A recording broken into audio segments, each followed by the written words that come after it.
Bien, queridos hermanos. Bueno, quiero darle gracias a Dios. Vamos a continuar nuestro estudio del libro de Josué, ¿sí? Pero antes, como siempre, quiero orarle al Señor para que sea Él quien nos dirija en todo. Padre, yo te alabo en esta tarde, oh Dios, por el privilegio que me da de estar aquí, Señor, delante de tu pueblo, trayendo, Señor, tu palabra. Y te ruego, Padre, de que tú me des la facilidad de palabras, que yo pueda explicar tu palabra de una manera sencilla y comprensible, que tú puedas abrir nuestros ojos, nuestros corazones para entender tu voz, oh Dios. Háblanos en esta tarde, Dios. Te lo ruego en el nombre de Jesucristo, Señor, que tu Espíritu se pasee en medio nuestro y que se pueda discernir o dividir la luz de la oscuridad. Alúmbranos, Señor, por medio de tu palabra. Te lo pido en el nombre de Jesucristo y en Él te doy las gracias. Bien, queridos hermanos, vamos a continuar nuestro estudio de Josué, ¿sí? Ya estamos en el capítulo 5, pero para los que no saben, nomás estaban siguiéndonos la serie, voy a hacer un breve resumen. Quiero hacerles recordar que estas historias que cuenta la Biblia van más allá de historias bonitas. Esto tiene un mensaje para nosotros, nuestra vida espiritual, es una enseñanza para nosotros. Va más allá de una historia que uno le cuenta a sus hijos antes de dormir. No, estas son palabras profundas, capaces de transformar nuestras vidas. El poder de Dios, dice la Escritura, que Dios sostiene el universo con la palabra de su poder. O sea, esta palabra, hermanos, es la que sostiene el universo. Las estrellas, las constelaciones, las galaxias, todo lo que usted ve girar de la Tierra, el movimiento de la Tierra sobre su eje y alrededor del Sol es producido por la palabra de Dios. ¿Se imagina el poder de la palabra de Dios? Y va más allá, como le dije, de una historia. Pero son historias, pero nos van a enseñar algo interesante, por lo cual les ruego, hermanos, que prestemos atención a lo que Dios quiere enseñar. Esta historia quiero hacer recordar brevemente, voy a ser bien sencillo. El pueblo de Israel era esclavo, y creo que ustedes pueden haber visto películas o ellos, era esclavo en tierra de Egipto. Ellos cargaban, hacían ladrillos y construían, eran constructores. Ustedes se han dado cuenta y generalmente, hermanos, el trabajo de albañilería es el más difícil, el más fuerte, y generalmente lo hacen las personas de menos recursos o con menos estudios. Se podría decir que en esa época, no estoy hablando mal de lo que yo también trabajo en la construcción, hermano, ¿no? Pero generalmente, por ejemplo, en nuestro país se le daba en la Guajira, los guajiros trabajaban en esto y se le veía generalmente como personas no estudiadas, aun cuando no fueran todos así, hermano. Pero siempre era un trabajo pesado que se le da más que todo a los esclavos. Así estaba el pueblo de Israel. Estaba el pueblo de Israel haciendo ladrillos, construyendo en Egipto. Y ellos estaban sufriendo y afligidos porque, hermanos, aquí trabajar en la construcción, la verdad es que da dinero, o en algunas partes sí, pero con ellos no, era aflicción, porque solamente se le daba para comer. O sea, que ni siquiera era que, bueno, trabajo en la construcción, pero vivo bien, ¿no? Tengo oportunidad de tener buenas cosas, no. Ellos vivían como esclavos. Ahora, ¿a qué apunta esto, hermano? Jesús dijo que todo aquel que practique el pecado es esclavo del pecado. Y dentro de nosotros hay una naturaleza pecaminosa que nos lleva a hacer cosas que no queremos, cosas que dañan nuestro hogar, nuestra familia, nuestros hijos, nuestro entorno. Todos nosotros, dice que si practicamos el pecado somos esclavos del pecado, y así es un tipo de cómo Israel estaba sumido en la esclavitud. Pero Dios no se ha olvidado. Él había tenido promesa con ese pueblo de que nos rescataría de la tierra de esclavitud. Y Dios decide en el momento indicado, bueno, pasaron 430 años, ustedes dirán, ¿por qué tanto tiempo? Dios tiene sus tiempos y sus razones, hermano. Usted puede pensar, Dios se ha olvidado de mí. Dios no se acuerda ya de sus promesas, pero Dios tiene un tiempo para ello. Y dice que en el tiempo que fue, Él envió un libertador, a Moisés, a rescatarlos con brazo poderoso, es decir, haciendo grandes milagros y prodigios, sacó a su pueblo, los conocidos como las 10 plagas de Egipto, aunque algunos dicen 7, ¿no? Las 7 plagas, no, son 10 plagas de Egipto, que castigó a la nación de Egipto para libertar a su pueblo, y los sacó, hermano, y antes de que ellos fueran libres completamente de esa opresión, ellos se encontraron en una encrucijada. Estaban frente al mar, no podían cruzarlo, y a sus espaldas estaban sus enemigos diciendo: vamos a volver a esclavizar. Y ellos lloraron pensando que iban a morir. Y el Señor abrió los mares, y el pueblo caminó en medio del mar Rojo en tierra seca. Y los egipcios, sus enemigos, trataron de ir tras de ellos, y el Señor cerró los mares y ahí los ahogó. Esto, hermanos, es un tipo de que nosotros, como hablamos hace un momento, viviendo una esclavitud pecaminosa, Dios nos liberta, nos saca de eso. Dios no quiere que sigamos en esa vida pecaminosa que nos trae mucho dolor. Quiere sacarnos de ahí y nos saca con brazo poderoso, haciendo milagros. Y dice que los pecados, o sea, la maldad, sus enemigos, los enterró, los sepultó en el fondo del mar. Y eso es lo que hace el Señor con nosotros, con nuestros pecados. Dice que los pone a sus espaldas y no se acuerda más de ellos, los sepulta en lo más profundo del mar y no se acuerda más de ellos. Esa es la primera parte, hermanos, de la salvación. Porque dice que el pueblo, después de haber sido libre, ya no eran esclavos, sus enemigos habían muerto, se supone que ellos llegarían a una nueva vida diferente. Dios les había prometido, ya después de haber sido pobres, trabajo duro, forzoso, ahora van a llegar a una tierra donde van a tener abundancia de alimento, casas que ustedes no construyeron van a ser suyas, tierras que no eran suyas van a ser de ustedes. O sea, había una promesa de abundancia, de bendición, como decía la canción: que Dios te bendiga y te guarde, haga prosperar todo tu camino. Eso es lo que Dios quería para este pueblo. Pero ¿qué pasó con el pueblo de Israel? Y es una enseñanza para nosotros.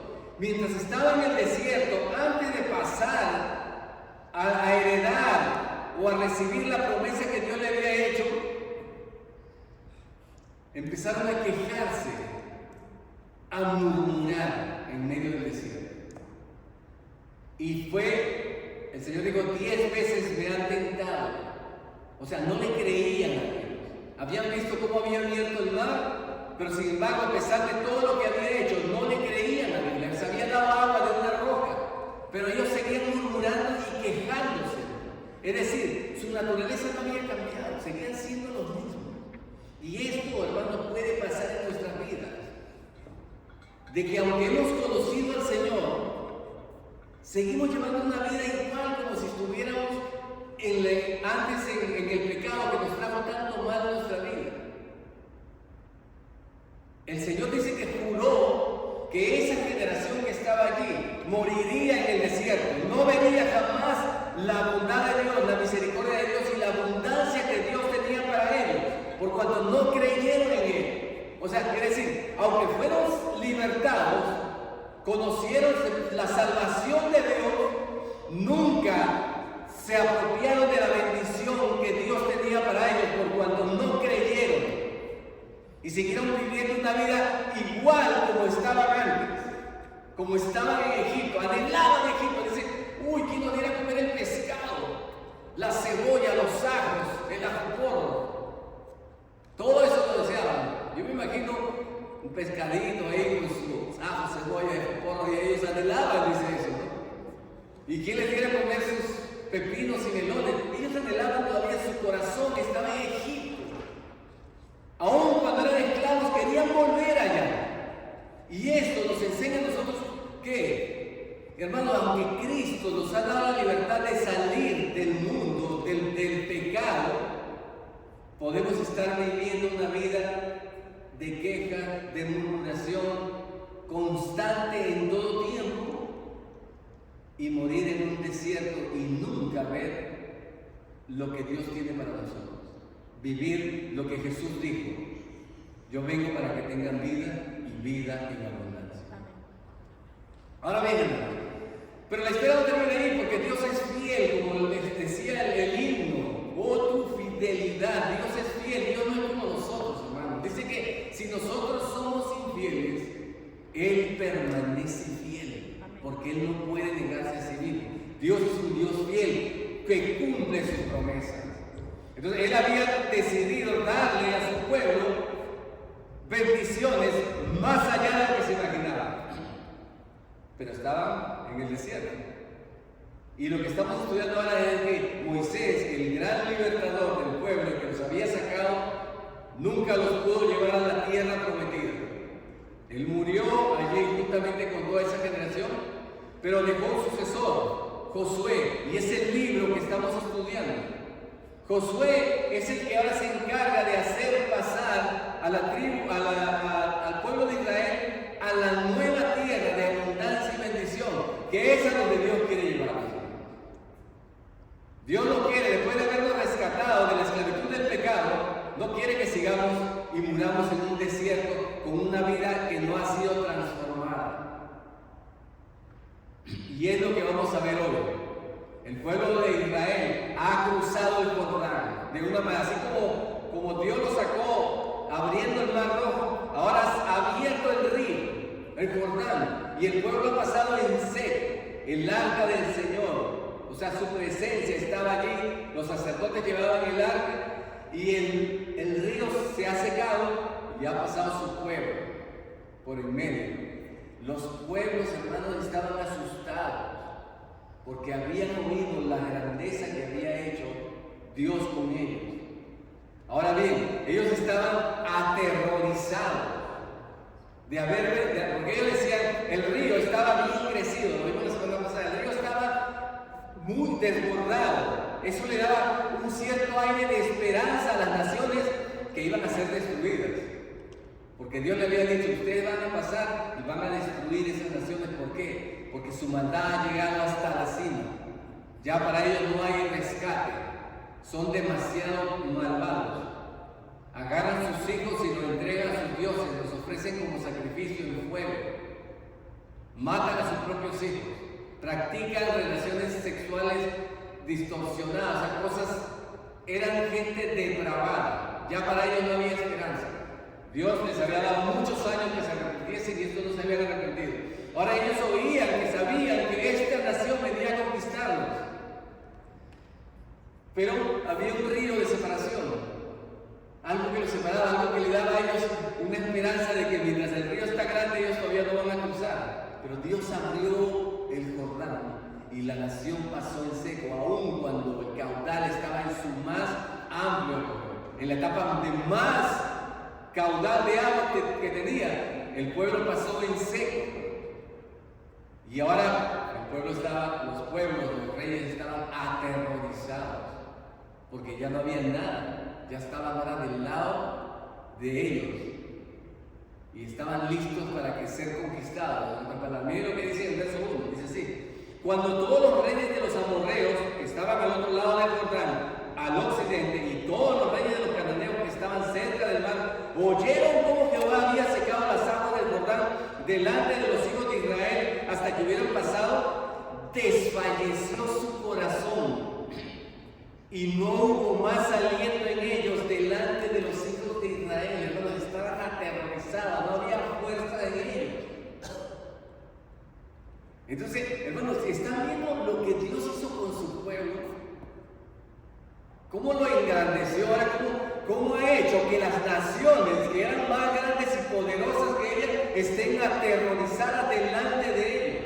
Porque eso es lo que hace Dios con su pueblo. Quiere engrandecer a los suyos. Eso es lo que Dios quiere hacer, pero o morimos en el desierto quejándonos, murmurándonos todo el tiempo, llorando, o creemos a aquel que es poderoso para cumplir sus promesas. Ahora es el momento de cumplir y como vemos, ya los ha engrandecido, han pasado y la gente está aterrorizada, naciones poderosas están temblando delante de ellos. Ahora ven, miren lo que dice que en el verso 2, si usted está conmigo, para los que no saben, capítulo 5, estamos en el capítulo 5, ¿no? Tiene por título la circuncisión y la Pascua en Gilgal. Dice así: en aquel tiempo, ¿sí? Dios Jehová, le dijo a Josué: hazte cuchillos afilados y vuelve a circuncidar la segunda vez a los hijos de Israel. ¿Cómo es esto que? Vamos a hablar. Voy a tratar de no tener pelo, ¿ok? Pero quiero hablar claramente de esto, ¿sí? Para que sepamos. Vamos a hablar de circuncisión. No sé si todos sabrán lo que es la circuncisión, ¿sí? Pero viene de dos palabras: circun, que es circular, y escisión, que es el corte, un corte circular. ¿En qué consistía? Era la señal del pacto que Dios había hecho con su pueblo. Abraham le dijo: todo varón será circuncidado al octavo día. Esa es la señal de mi pacto que hago contigo, le dijo a Abraham. Ahora, ¿qué significaba el corte? Nosotros, los varones, en nuestros miembros genitales, generalmente tenemos un pedazo de carne adicional que nosotros. Dios le había dicho que ese pedazo de carne tenía que ser cortado con un cuchillo afilado. Ahora, esto se hace y se practicaba en muchas naciones porque el tener ese exceso de piel, hermanos, hace que los residuos de los orines que uno tiene se acumulen ahí y se van acumulando, y eso es algo sucio, hermano, algo que produce mal olor. Entonces el Señor, la señal que Dios les había dado es que todo varón sea circuncidado, que se le corte ese exceso de piel en su pene, en su miembro viril. Eso era la circuncisión. Ahora bien, pero ¿cómo circuncidas dos veces a la gente? Una vez que le cortas eso, ya no hay más que hacer. Aquí dice: y le será circuncidado el pueblo por segunda vez. ¿Qué había pasado, hermano? El asunto era de que cuando estaban en el desierto, ellos se olvidaron del pacto del Señor, de circuncidar a sus hijos, y no lo habían hecho. Es decir, esa generación que nació de niños en el desierto no había sido circuncidada. Es decir, eran incircuncisos. Eran como las demás naciones de la tierra. O sea, quiero que vean algo, hermano. ¿Cómo afectó una vida de desobediencia, de falta de credibilidad a Dios? Influyó en la manera de cómo sus hijos actuaban. Sus hijos eran incircuncisos, por cuanto sus padres no creyeron en el Señor. Ahora el Señor le dice: ustedes van a pasar a una nueva tierra, y al pasar a esta nueva tierra, ustedes no pueden entrar como estaban. Tienen que ser circuncidados. Ahora, ¿qué significa esto para nosotros, hermanos? La circuncisión. Externa era cortarle el pedazo de piel que le sobraba. Pero espiritualmente, ¿qué nos enseña? Se lo voy a decir aquí, hermano, en el libro de Colosenses lo dice, aunque el Señor ya lo había dicho, que la circuncisión es circuncidado vuestro corazón, dijo el Señor. Circuncidado vuestro corazón, o sea, era algo interno que Dios quería de cada uno de su pueblo.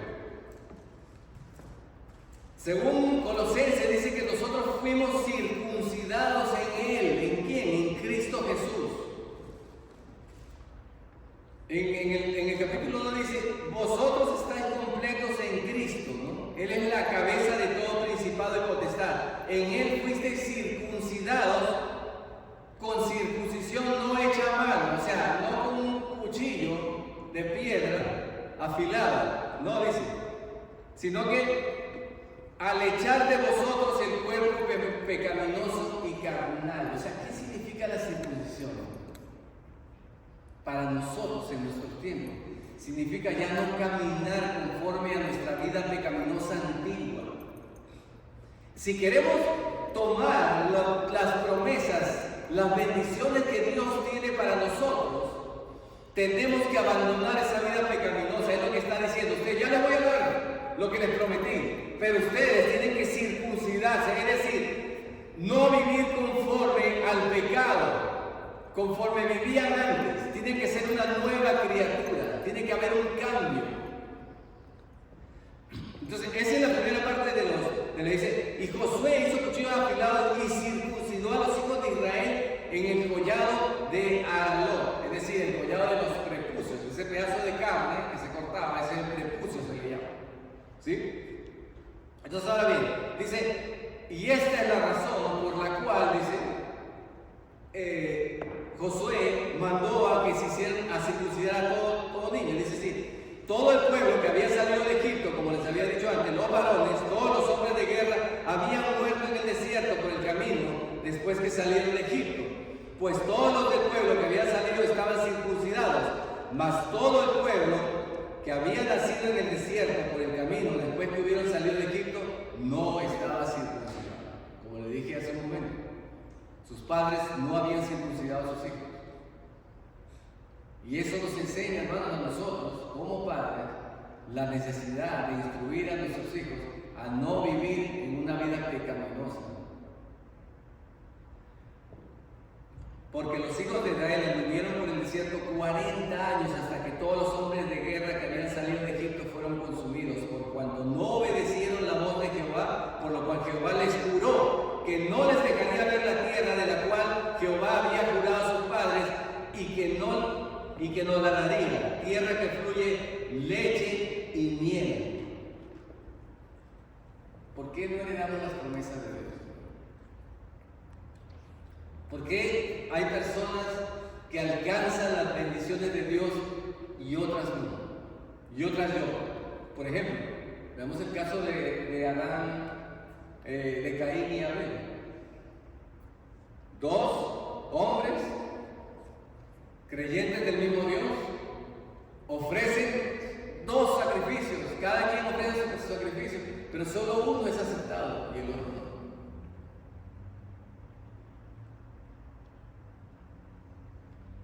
¿Qué hizo la diferencia, hermano? Que uno adoró conforme lo que Dios demandaba, conforme Dios quería, como le gustaba a Dios. Y el otro lo hizo probablemente sin fe. Y sin fe es imposible agradar a Dios.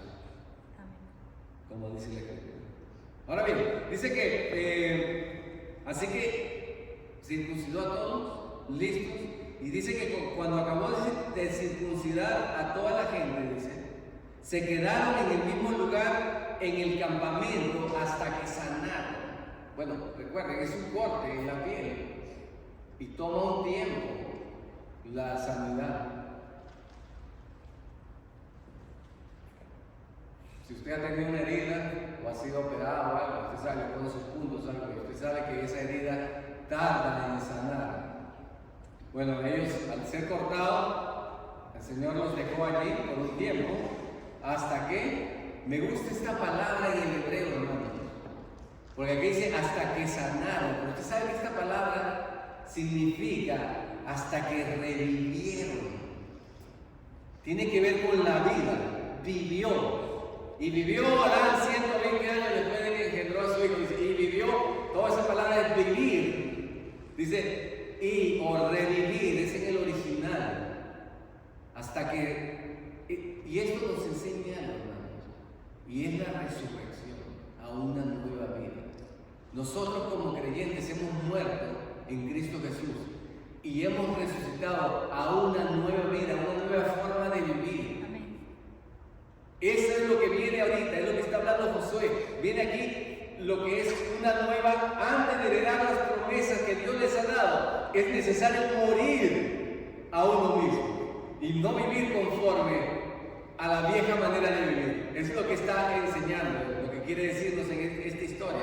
Ahora bien, dice así, y mire lo que dice en el verso 9, dice, y Jehová le dijo a Josué, después de que circuncidó a todo el pueblo, y el pueblo sanó, le dijo, hoy he quitado de vosotros el oprobio o la vergüenza, se podría decir, de Egipto. por el cual el nombre de aquel lugar fue llamado Gilgal hasta hoy. Le dice, hoy, hermano, han pasado 40 años que los sacó de Egipto, pero el Señor les dice, hoy les he quitado el oprobio. Ahora, ¿hace cuántos años los sacó? Hace 40 años. Pero le dice, hoy, después de 40 años, les he quitado la vergüenza de Egipto. O sea, pasaron, hermanos, 40 años para que hubiera una transformación en su pueblo.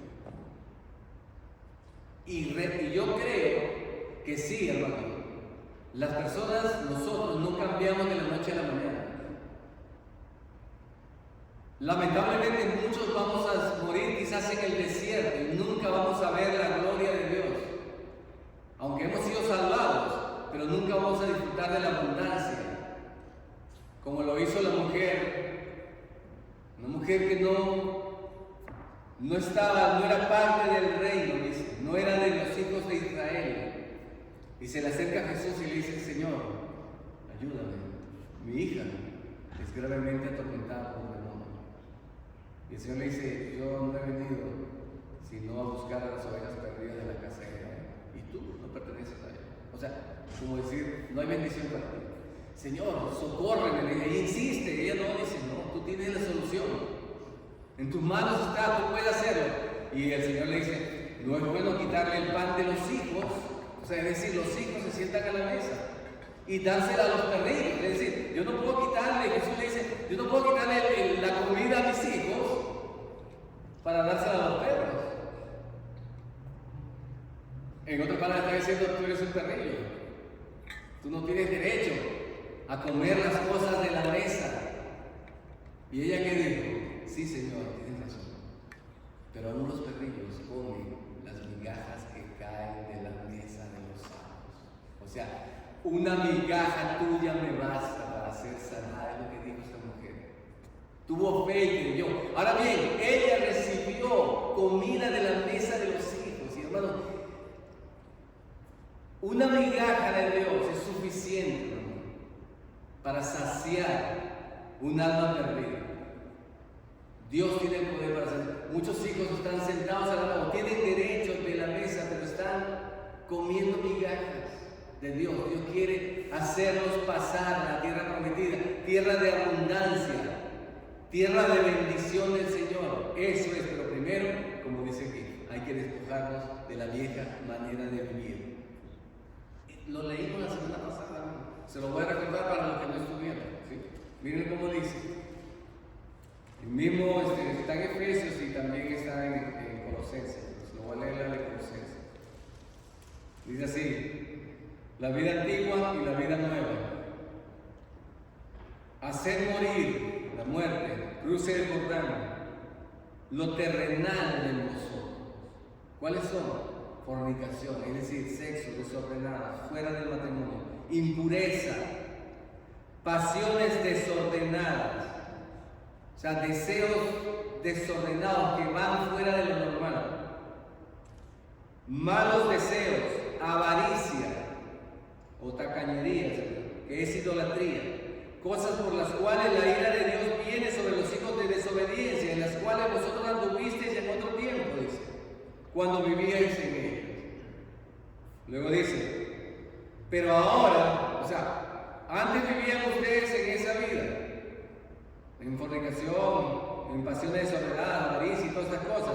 Pero ahora dice, dejad también vosotros todas estas cosas. ¿Qué cosas? Quiere el Señor que dejemos.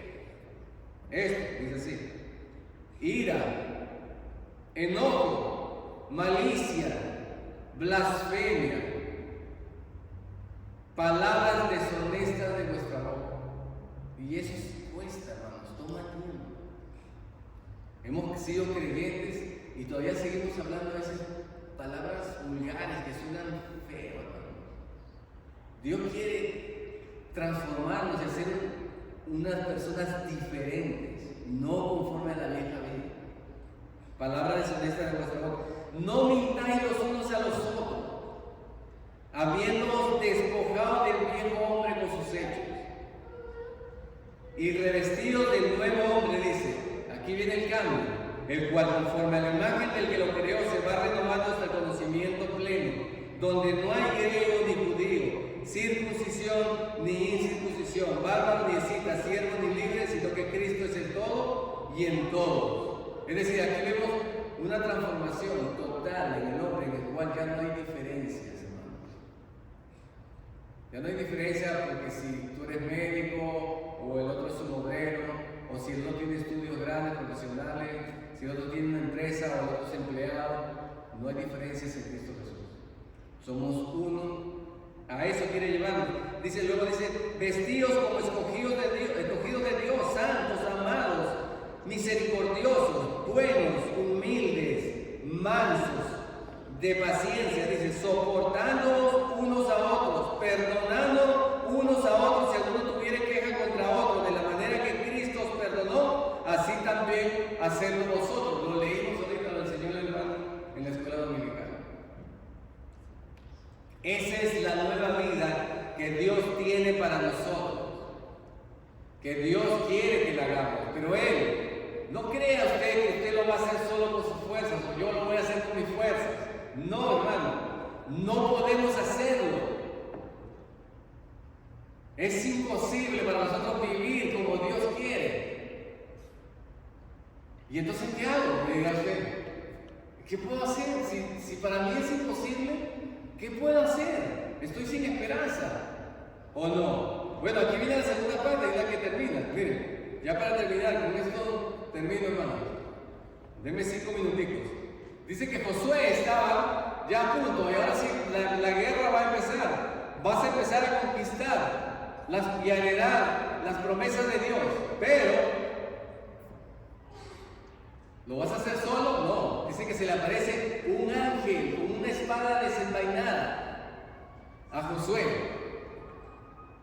Y Josué le dice, ¿de quién eres tú? ¿Eres de los nuestros o eres de los enemigos? Y él le dice, el ángel le dice, vengo para luchar. Yo soy el que lucho por el pueblo de Dios. Soy el que hago las batallas, el que lucho. Hermanos, era un ángel con una espada desenvainada. Cuando el ángel pasó en Egipto, mató a todo aquel que no tenía en su portal la sangre. Él tan poderoso, dice que cuando David censó al pueblo, el Señor envió un ángel y empezó a matar. Y él pudo ver David al ángel, el Señor con su espada desenvainada, destruyendo. Y ese ángel ahora estaba del lado del ejército de Dios. Ese, el ángel, hermano, es lo que Dios tiene para nosotros. El ángel de Jehová acampa alrededor de los que le temen y los defiende, hermanos. Ese es lo que Dios tiene preparado para nosotros. Ellos son servidores nuestros, de aquellos que hemos alcanzado la salvación, dice la carta a los Hebreos. Amén. Están al servicio nuestro, nos guardan y nos defienden. Dios no le iba a enviar solo a las batallas.